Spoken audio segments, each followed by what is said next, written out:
Buenas tardes, estimados y estimadas profesionales de enfermería. Muchas gracias por acompañarnos el día de hoy en esta primera sesión del webinar Actualización de Enfermería en la Prevención de Infección del Sitio Operatorio. Este webinar se está construyendo con 3M y también tuvimos el aporte y la ayuda del Comité de Enfermería Perioperatoria del Colegio de Enfermeras de Costa Rica.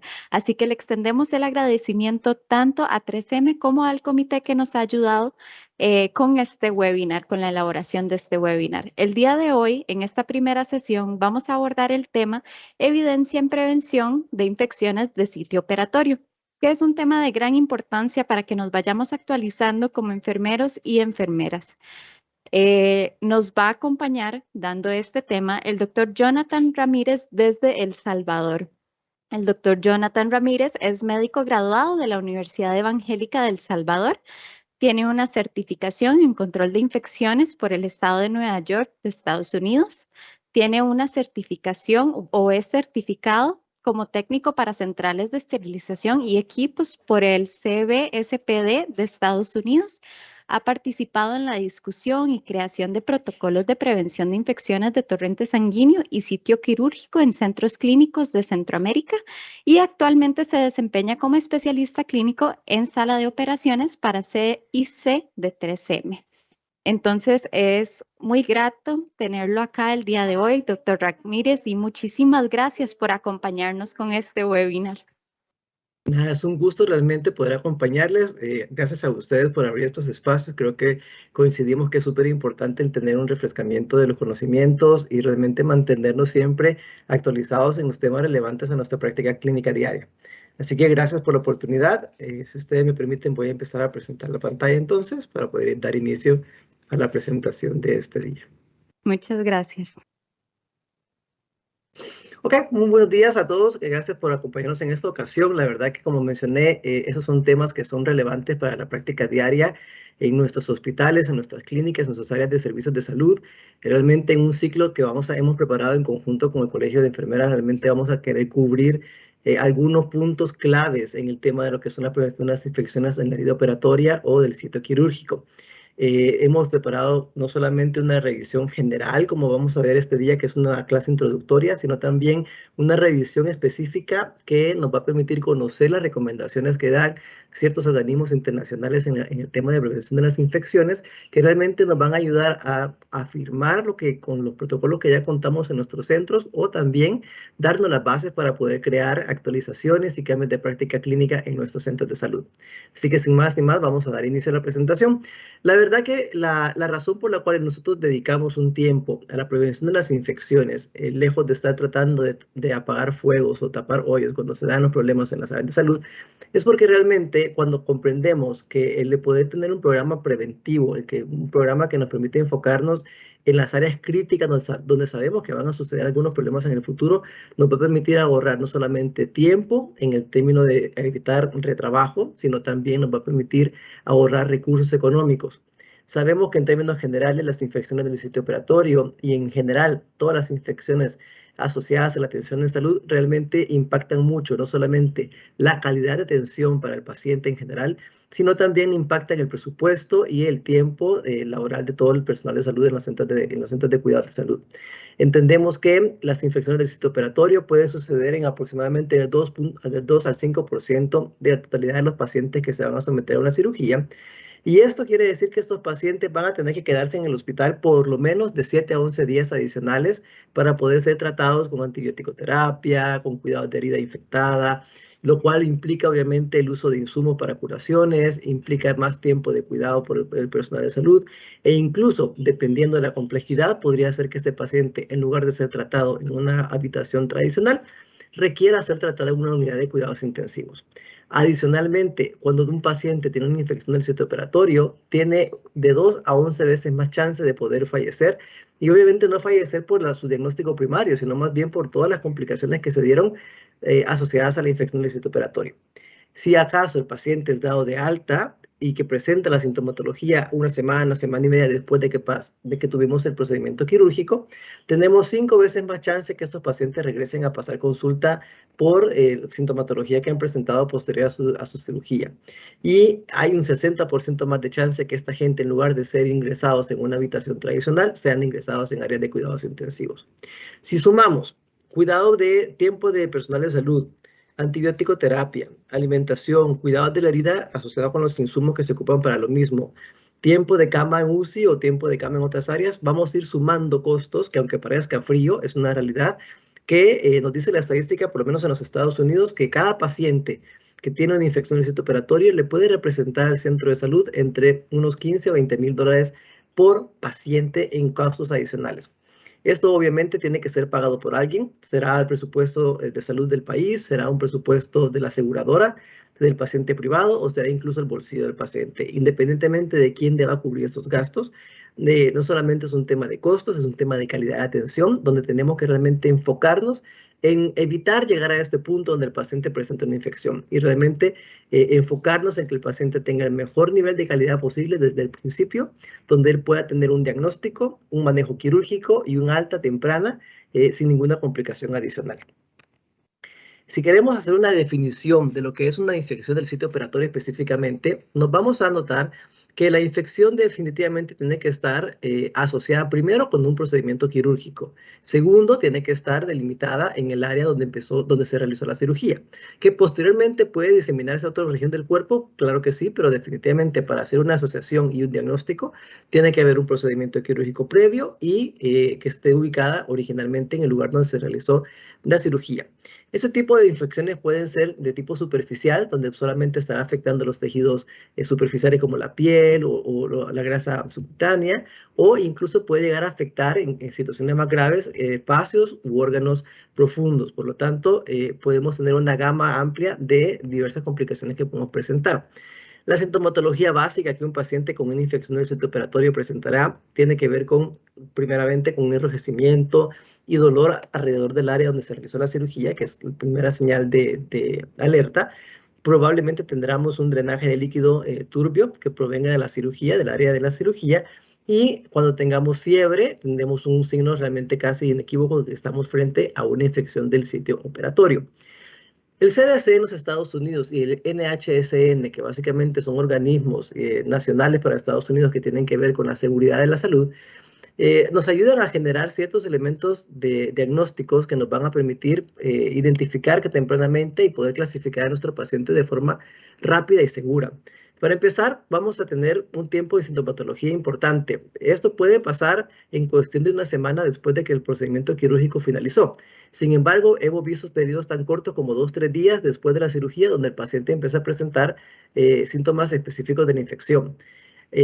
Sin embargo, en ciertos países se manejan ciertos criterios epidemiológicos donde se pueden vigilar algunos tipos de cirugías por 15 días, por 30 días, hasta por 90 días o incluso un año cuando se involucra el uso de implantes dentro del cuerpo y que obviamente nos va a abrir un poco más la ventana de que el paciente puede presentar síntomas incluso hasta cerca de un año después de haber sido colocado el implante. Adicionalmente, al tiempo de inicio tendríamos que tomar en cuenta los signos clínicos, como ya mencionamos, el dolor, el rubor, el calor, que son cosas clínica básica que toda persona que trabaja en salud conoce. Podríamos acompañar nuestros estudios y nuestro diagnóstico con cultivos bacteriológicos y obviamente el criterio médico que no podemos dejar por atrás. Para poder decir que tenemos una infección de sitio quirúrgico incisional superficial, vamos a estar hablando que prácticamente los tejidos involucrados son la parte más superficial de la herida, la piel, tejido subcutáneo. Puede ser que se manifieste, como mencioné, en cuestión de 2-3 días, 7 días, 10 días, o que puede llegar incluso hasta 30 días después del procedimiento quirúrgico. Vamos a presentar una secreción purulenta que puede provenir del área superficial de la piel. Podemos tener incluso cultivos positivos y obviamente tendríamos todo el cuadro clínico que tiene que ver con dolor en el área quirúrgica, hinchazón, enrojecimiento, calor, etc. Adicionalmente, cualquiera de estos elementos se puede acompañar definitivamente por el diagnóstico del médico tratante, donde decimos que realmente el médico viene por clínica, hace una observación general del paciente y puede determinar que estamos enfrentándonos a una infección de tipo superficial.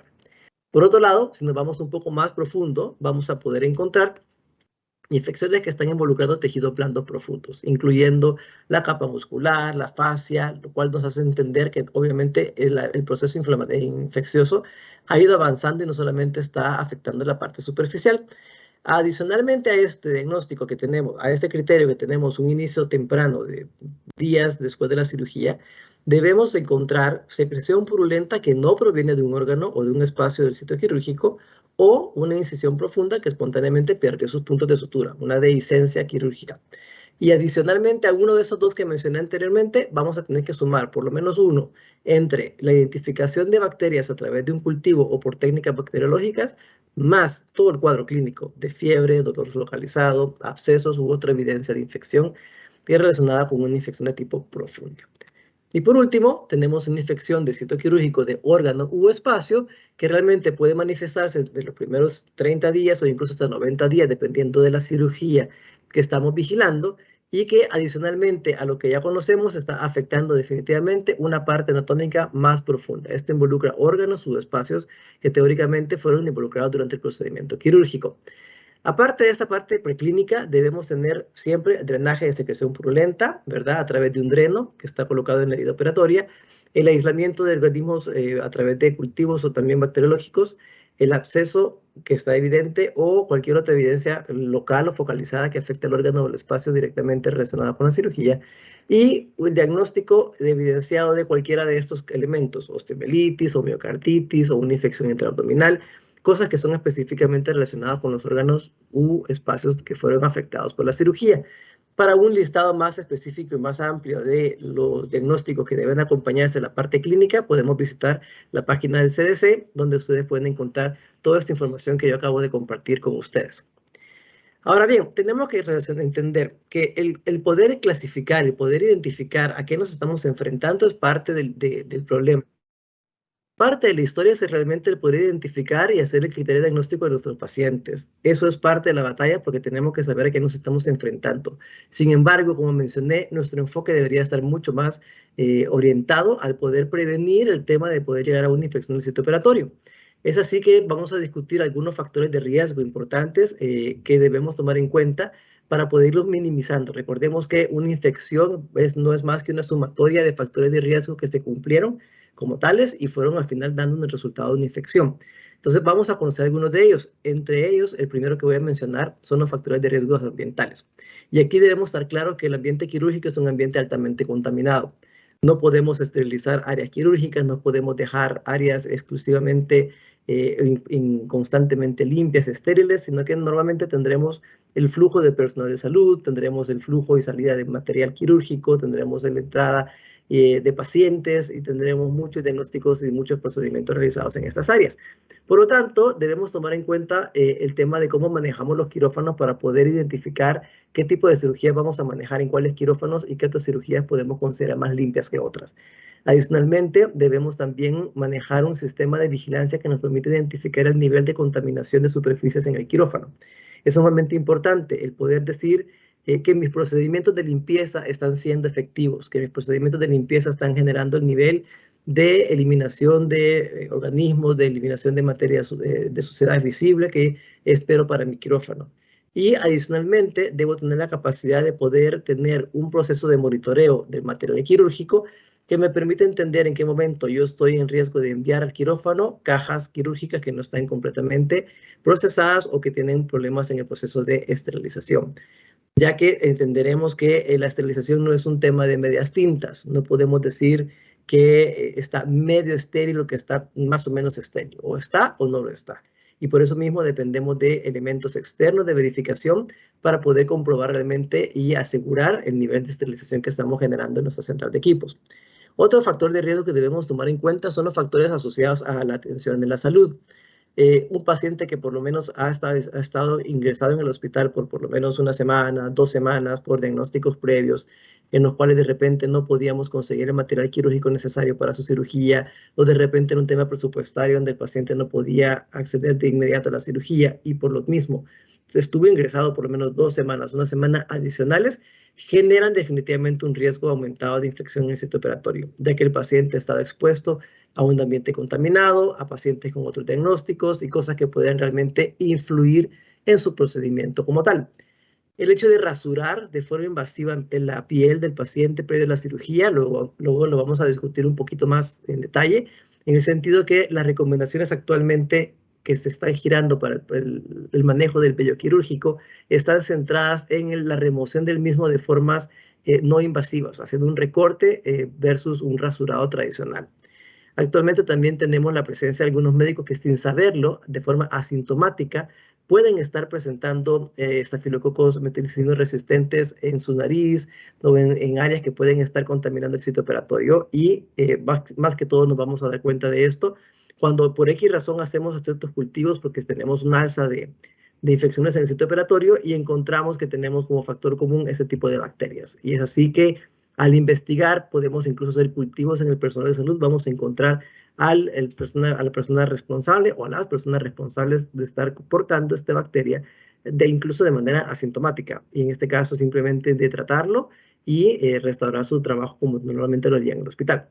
Eso sí, debemos tomar en cuenta que el tema de hacer cultivos relativamente frecuentes o por rutina no es una práctica recomendada, lejos de que no es práctico de forma presupuestaria, tampoco tiene ninguna base científica.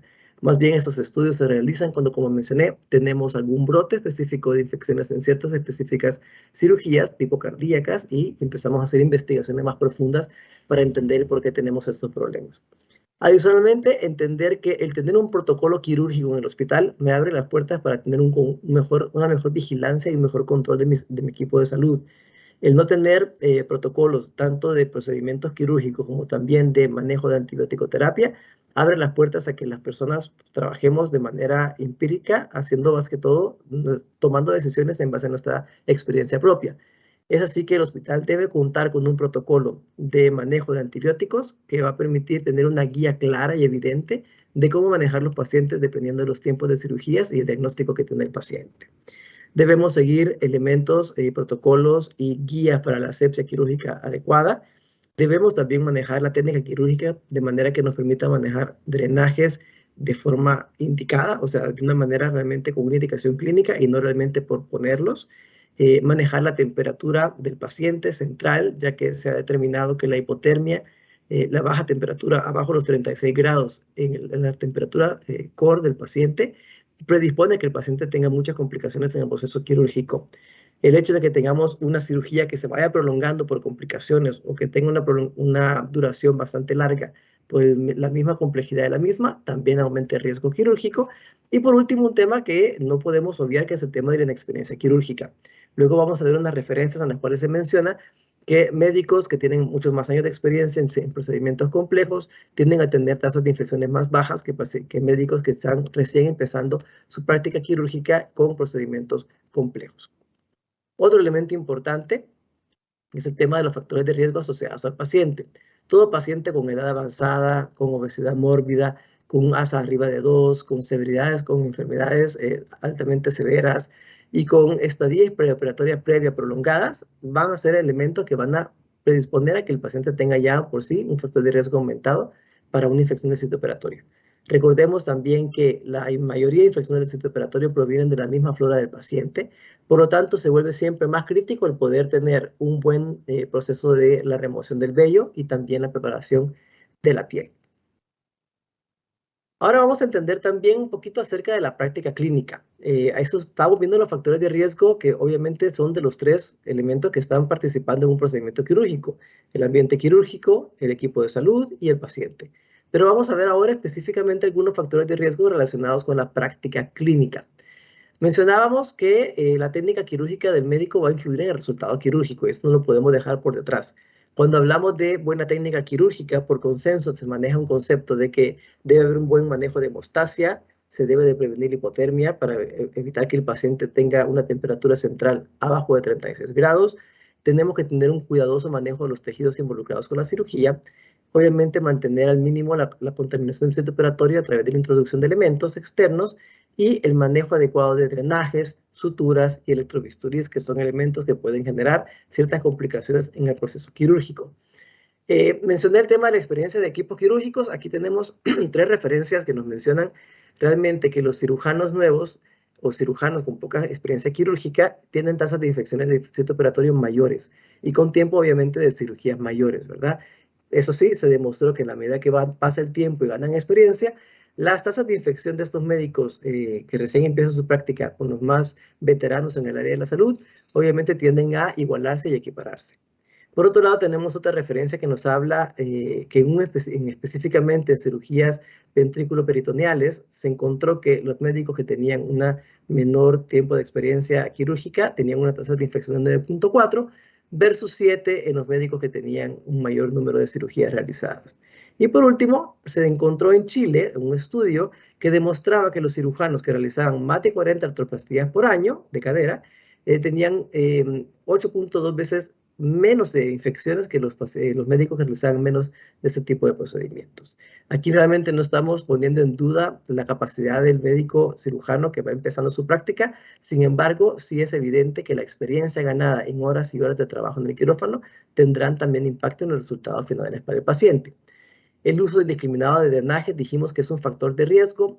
A mí me decía una de las personas que trabajaba conmigo en el hospital y que fue uno de mis mentores y maestros, que siempre entre más cosas dejemos dentro del paciente, más chances tenemos para tener una complicación o una infección. Igual que los catéteres, entre más catéteres tenemos colocados en un paciente, más puertas de entrada tenemos para que el paciente tenga una infección de torrente sanguíneo.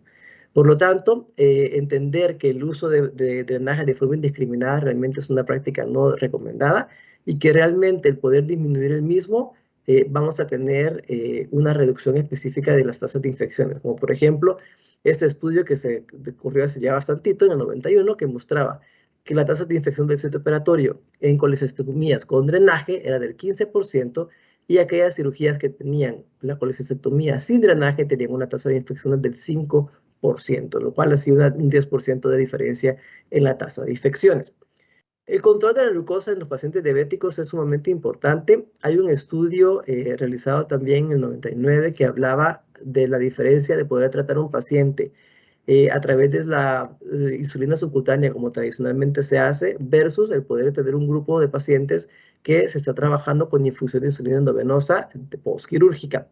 La intención era el poder de ese estudio, el poder determinar realmente si estas dos prácticas tenían un impacto directo en la tasa de infecciones, ya que la azúcar aumentada en sangre definitivamente era un elemento común que se encontraba en muchas cirugías cardíacas en este centro hospitalario. Entonces, se realizó este estudio, se revisaron 2.467 casos en un periodo de 10 años y teníamos dos tipos de pacientes, un grupo control en el cual se trabajó con manejando esa azúcar postquirúrgica a través de insulina subcutánea intermitente, y teníamos el grupo con una intervención práctica, que era el hecho de poner insulina endovenosa postquirúrgica y manejarla de esta manera, y los resultados fueron bien evidentes. Realmente encontramos que los pacientes control tuvieron 2% de tasas de infecciones, y los que tenían una intervención que involucraba el uso de infusión de insulina endovenosa postquirúrgica tenía una tasa de infección del 0.8%.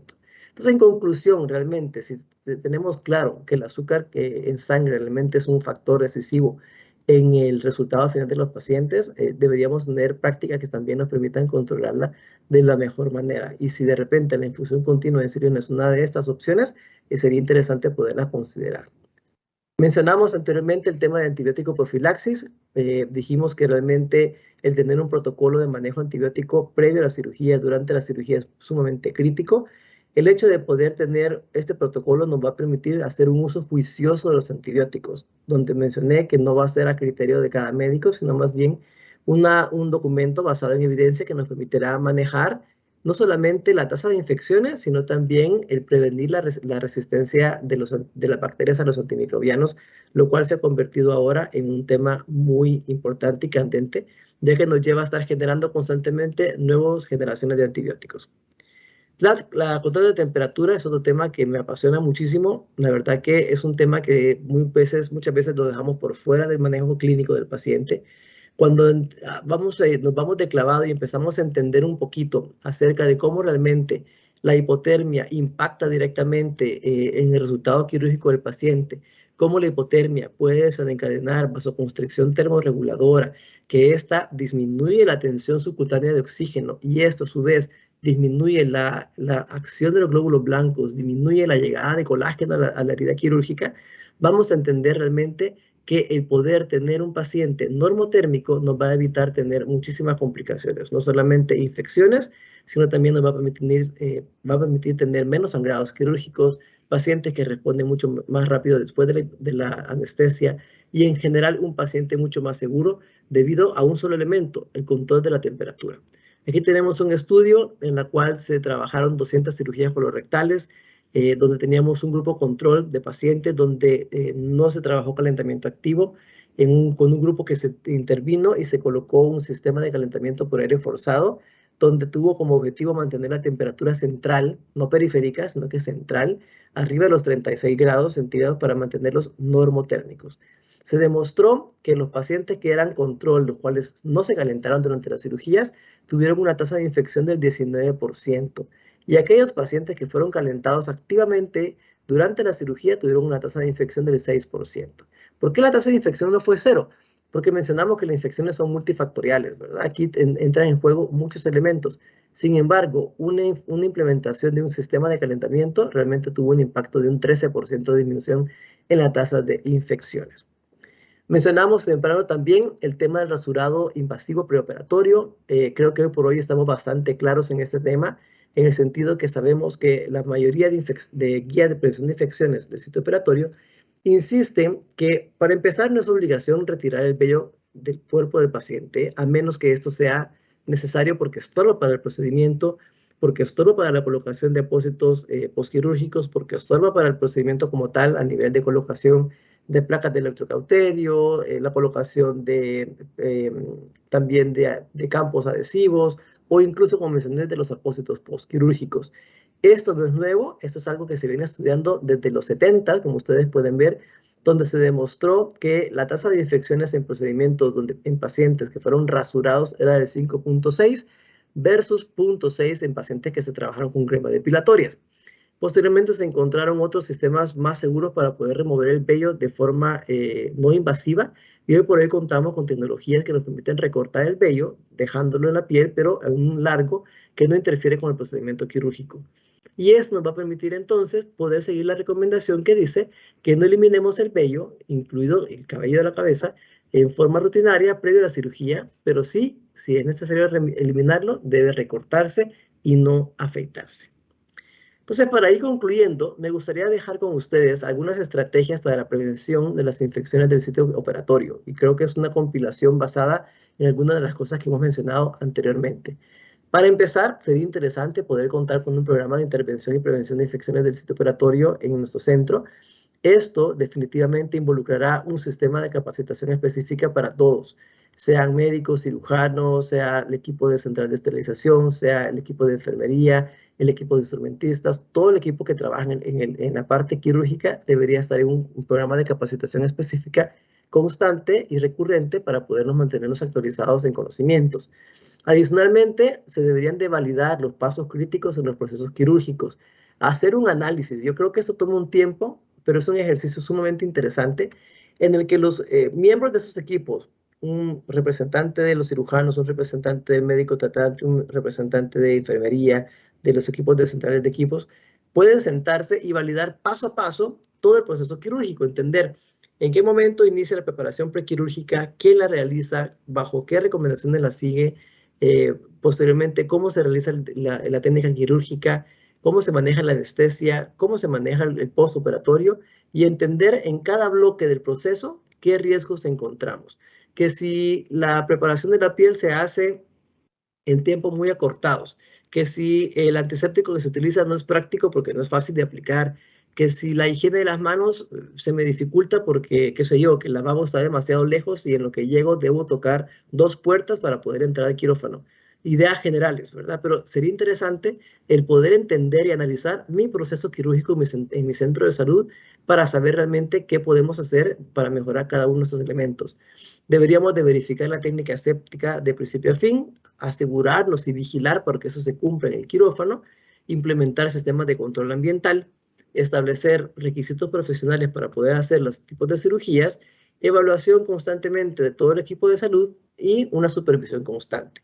Se han hecho estudios para el tema de higiene de las manos donde se evidenció que el simple hecho de tener una cámara de video en una de las áreas de lavado de manos, aumentaba en la tasa de apego de la higiene de las manos y aumentaba en el apego a la técnica correcta.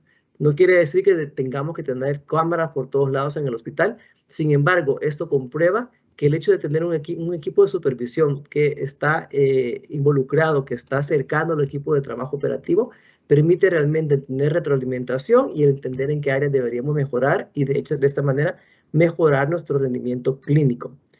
En cuanto a técnica aséptica, ¿qué les podría recomendar? Básicamente tendríamos que hacer un lavado quirúrgico de manos acorde a guías internacionales de prevención de infecciones. Debemos dejar atrás el cepillado quirúrgico, eso está bien establecido en diferentes guías de OMS, CDC y otros organismos internacionales. Debemos monitorear, como mencioné, cada paso del proceso de esterilización, sea la limpieza, desinfección, el empaque, la esterilización como tal, entender el proceso de entrega de material quirúrgico para las áreas de trabajo en áreas clínicas, para entender en qué momento estamos perdiendo la seguridad de que estamos entregando un material quirúrgico realmente estéril. Por otro lado, evitar la contaminación del campo quirúrgico a través del control de personas que entran al área quirúrgica, el hacer una revisión constante de la preparación de las personas que están dentro del quirófano para evitar contaminaciones accidentales, ocupar el equipo de protección personal de forma adecuada, donde nuestra mascarilla cubre toda nuestra nariz, cubriendo nuestra boca y nariz, donde los gorros están cubriendo completamente el cabello, donde también tenemos las batas que nos cubren todo el cuerpo, los guantes que están cubriendo las mangas de las batas y elementos tan básicos como estos que hacen que realmente el equipo de protección personal sea eficiente o no. Y por último, el uso de campos estériles que permiten poder delimitar y poder mantener en orden el área quirúrgica. En cuanto al control ambiental, podemos hablar de disminuir el tránsito de personas. Definitivamente, un quirófano no es un estadio de fútbol, un quirófano no es un restaurante donde todo el mundo llega a departir y platicar y ponerse el día de lo que sucedió el fin de semana anterior. Más bien es un área de trabajo donde deberían estar prácticamente las personas que lo requieran. Los médicos cirujanos, anestesiólogos, el equipo central de equipos, y prácticamente la persona que se va a encargar de apoyar a este equipo que está trabajando. De lo contrario, toda persona que no debería permanecer en esa área, pues se le debería solicitar que abandone el quirófano. En cierta guía se habla del tema de filtrar el aire de las áreas quirúrgicas, se habla incluso de tener sistemas de presión positiva, que lo cual nos va a permitir el mantener más que todo un ambiente limpio. Definitivamente hacer ese hincapié de que todos ocupemos un equipo de protección personal bien utilizado y que tengamos siempre un buen reproceso de la ropa quirúrgica, ¿verdad? Que no simplemente sea una limpieza superficial, sino más bien que sea una limpieza que cumpla con las expectativas para poder iniciar un nuevo procedimiento quirúrgico. En cuanto a las medidas preoperatorias que se comprueban ya por diversa evidencia clínica que son sumamente eficientes, está el tema de poder llevar al quirófano al paciente, pero con infecciones activas controladas y erradicadas. No podemos meter a un paciente con una infección activa al quirófano por su alto riesgo de contaminación. Tenemos que ver de qué manera logramos disminuir la estancia preoperatoria, probablemente en la que el paciente llega a la tarde de la cirugía y al día siguiente temprano en la mañana se está operando, o prácticamente que llega al hospital, se opera y luego es dado de alta cuando su condición clínica así lo permite. Evitar el rasurado, como dijimos, y migrar a técnicas menos invasivas como un recorte de vello. Controlar la glucosa del protocolo que ustedes tengan, pero que la controlemos de forma adecuada. De igual forma que manejemos antibióticos de forma concienzuda, bajo protocolos estrictos y muy bien definidos. Que eliminemos cepillos para lavado de las manos y que cambiemos a una técnica que involucre o la aplicación de antisépticos a las manos desnudas o incluso la aplicación de soluciones alcohólicas que permiten hacer lavados quirúrgicos, incluso libres de agua y de compresas. Y por último, el mantener siempre un lavado quirúrgico y un lavado de manos constante para poder tener realmente las manos adecuadamente preparadas para poder trabajar en el área clínica. Esto puede ser utilizando jabones tradicionales o incluso soluciones alcohólicas que están diseñadas para el frotado de las manos. Durante el intraoperatorio, recordemos que debemos continuar una técnica aséptica adecuada. Las recomendaciones hoy por hoy dicen que se deben ocupar antisépticos de piel a base de alcohol o incluso en cirugías de corta duración o de poca complejidad, podríamos recomendar incluso trabajar con antisépticos a base de clorexidina con alcohol. Se deberían de ocupar antisépticos de uso único. Lejos debería quedar los tiempos en los cuales ocupábamos garrafones de 1 galón, de medio galón, de medio litro, porque realmente el hecho de estar destapando, tapando, trasegando y virtiendo soluciones en otras áreas contamina las soluciones e incluso pueden alterar la concentración de las mismas. Aparte de eso, mantener un control estricto del glucosa durante, post de la cirugía, no exceder los tiempos de cirugía en la medida de lo posible, mantenerlos lo más cortos posibles y mantener la temperatura corporal del paciente, específicamente la temperatura central, arriba de los 36 grados centígrados para evitar las complicaciones asociadas a la hipotermia. Y por último, las medidas comprobadas para el postoperatorio, entre otras, está el tema de tener una vigilancia activa del paciente. Eso de dejar al paciente descansar en lo privado, en una habitación cerrada, con poca luz, realmente es una práctica de mucho riesgo, donde realmente deberíamos tener al paciente cerca del personal de salud, donde el paciente pueda comunicarse incluso por señas y mencionar que algo está sucediendo y que realmente tengamos la capacidad de reaccionar de pronto a cualquier complicación que el paciente esté presentando en un momento temprano postquirúrgico. Y posteriormente, obviamente, tener una vigilancia y seguimiento postoperatorio. Qué interesante los centros que pueden tener un equipo de vigilancia postquirúrgica que incluso llaman al paciente a su casa y verifican que hace una semana, que hace 2 semanas tuvo un procedimiento quirúrgico y que prácticamente están llamando para hacer una verificación de cómo está su estado general, si ha presentado fiebre, dolor o cualquier signo de alarma. Y esto realmente es muy útil porque permite identificar complicaciones de forma temprana y prevenir muchísimas gastos y complicaciones adicionales cuando el paciente de repente decide consultar con un cuadro más avanzado de infección. Entonces, para concluir la presentación de esta ocasión, me encantaría nada más mencionar algunos puntos que resumen mucho lo que hablamos hoy. Mencionamos que las infecciones de vía operatoria son multifactoriales.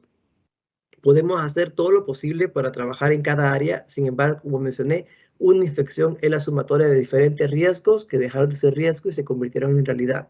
Si yo empiezo a eliminar riesgo por la higiene de las manos inadecuada, si elimino un riesgo por reparación de la piel con antisépticos no certificados, si elimino un riesgo por tener un paciente hipotérmico, les aseguro que en vez de sumar riesgos y empezamos a sumar áreas aseguradas, vamos a tener un paciente con un procedimiento quirúrgico más seguro y con mejor calidad de atención. Debe existir un sistema de vigilancia, supervisión y capacitación que obviamente no está basado en el castigo ni está basado en la penalización, sino más bien en poder enfocarnos en un aseguramiento de la calidad que va a permitir el tener un paciente tratado de forma adecuada y con menos complicaciones. Tomarnos el tiempo de poder revisar la evidencia científica acerca de las prácticas clínicas para el momento quirúrgico, higiene de las manos, preparación de la piel, mantenimiento de normotermia, que son realmente elementos que al final nos van a permitir crear, si es que no tenemos ya un protocolo para nuestro centro, con bases científicas, no solamente por experiencia previa del personal de salud, sino más bien en evidencia científica que avala la implementación de ciertos cambios en la práctica diaria. Las intervenciones que tienen racionalidad, dice, más débil deben ser evaluadas antes de aplicarlas. Debemos realmente darle prioridad a aquellas cambios de práctica que están bien sustentadas. Por ejemplo, el poder discutir la implementación de un baño prequirúrgico utilizando antisépticos versus un recorte del vello en lugar de rasurado, creo que el que va a tener más peso y el que va a tener más respaldo para implementar va a ser el de la eliminación del vello utilizando una recortadora en lugar de una rasuradora. Y posteriormente se discutirá si el presupuesto lo permite y otros elementos se permiten también poder evaluar el tema de poder hacer baños prequirúrgicos con antisépticos. Y obviamente las feridas que son identificadas, que son inefectivas, deberían de eliminarse.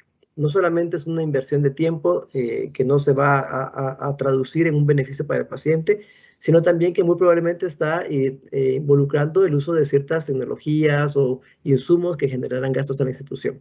Por lo tanto, eliminarlas va a traer un ahorro de tiempo, un ahorro financiero y una mejor calidad de la atención al paciente. Así que la verdad que fue un gusto poder compartir con ustedes esta información. Como les digo, esta es la primera de un ciclo de presentaciones que tenemos listas para ustedes.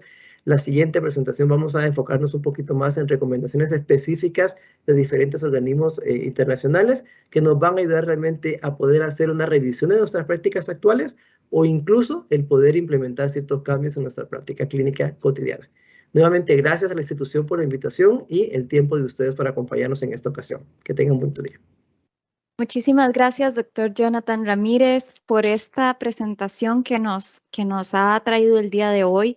Como él bien mencionó, la semana entrante estaremos abordando el tema de preparación preoperatoria de la piel de la persona usuaria como medida de prevención de las infecciones de sitio operatorio. Así que muchísimas gracias por acompañarnos el día de hoy y los esperamos en la próxima sesión. Hasta luego.